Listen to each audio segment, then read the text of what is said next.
saying that about 75 conservative groups were unfairly targeted by its agents, particularly those in the Tea Party. Rich Edson is in Washington with this developing story. Rich.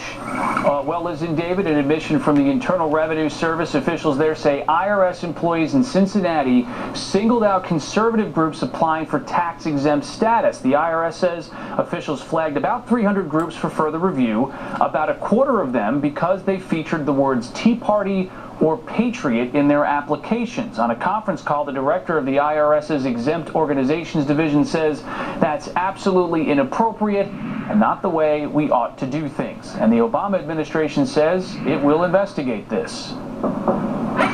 IRS is an independent enforcement agency.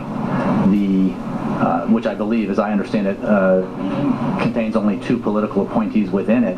The individual who was running the IRS at the time was actually an appointee from the previous administration. But separate from that, there is no question that if this activity took place, it's inappropriate and there needs to be action taken, and the president would expect that it be thoroughly investigated and action would be taken. Congressional Republicans are demanding a wider investigation. Senate Minority Leader Mitch McConnell is calling for an administration-wide review to examine whether this is happening at other federal agencies. House Majority Leader Eric Cantor says the IRS cannot target or intimidate any individual or organization based on their political beliefs. The House will investigate this matter. And a House subcommittee has already requested the IRS present all communications containing the words Tea Party, Patriot, or Conservative.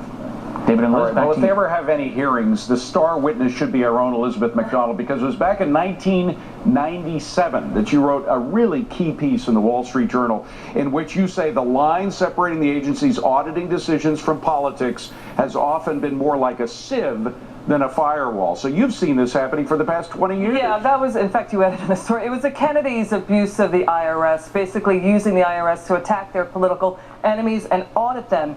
They ended up auditing Lee Harvey Oswald's group. This is highly unusual for the IRS to admit this. I've never seen it in the history of when I've been covering the IRS since 1986. We've never seen the IRS come out and say, yes, we were targeting or rejecting applications for nonprofit status from groups with the name words Tea Party or Patriot in it. I would bet you that the word Patriot is in other nonprofit title headline names. I'll tell you something, there ought to be hearings on this. I'm really surprised about it. Both sides of the aisle have done this. Presidents, both Republican and Democrat, have done this. But it was made illegal after Nixon did it. That's right. When Kennedy did it, it was actually, believe it or not, a legal thing to do. But during after the Nixon administration, they made it illegal. Yeah, and it popped up again under the Clinton administration. Now the IRS, it's been outlawed. You can't do political audits, or you can't reject, nonprofit applications for political reasons. I'll tell you something. This is highly unusual, and I wouldn't be surprised if hearings unfold out of it. And you may be the star witness. Elizabeth McDonald.